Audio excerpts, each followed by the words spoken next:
I strongly believe there are some mistakes we can best avoid if we can walk wisely. It's normally said, it's teaching time, saves now. One story I read, and it's really heart-touching, and I felt I should share it so that we can learn, especially the upcoming ones. There was this couple that got married, and the day of their marriage, after the celebration, they had a great party. The hotel in which they rented, and normally it was a bridal train that assisted them to the hotel, and other friends, close relatives, well wishers, they came, to jolly with the couple. So, and because the husband was so happy, drank too much that night, he could not take himself to his room, and eventually slept off on the chair while he was attending to the guest. And his best man has to assist him at the end of the day to take him to his hotel room. And according to the lady that was narrating, which happens to be the bride, she also had drank, but not too much, that excess to the level of the husband. She was conscious of what was happening around her.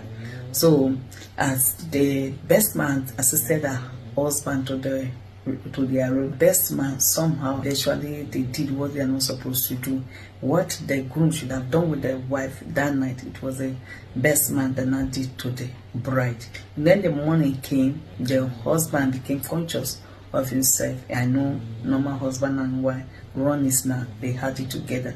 And shortly after that, the bride discovered she was pregnant, and according to her, that she's not confused. She doesn't know if the pregnancy is actually for the husband or for the best man, and she's confused. She don't know what to do, and she knows she has made a great mistake, but she don't actually know what to do. Why am I sharing this story? Is that let's be careful. Let's be very, very careful.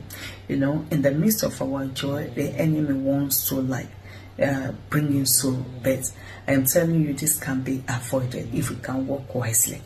If we can walk wisely. Look at the story I just narrated. Who are we to blame? Are we to blame the groom, or are we to blame the bride, or are we to blame the best man? The story of them that play in this scenario I just narrated. Who are we to blame? Whichever we are to blame.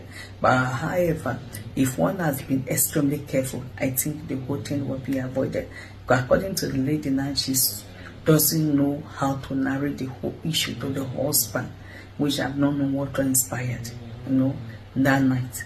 And she's carrying a baby that she's not so sure of the father. You see what the kind of generation we are living.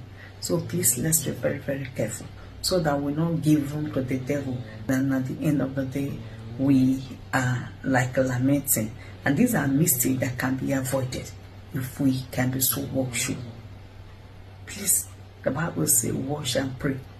That's as we are praying, let's also be very, very watchful. Because look at the story I just narrated. To plan a wedding is not an easy thing. To get married to somebody is not an easy thing. You cannot just wake up and say, I came across this man, just want to marry as a young lady. No, both of you certainly should have dated for a while. Emotion, being invested in finance and everything. And at the end, they look at what now ended it. It was a sad story.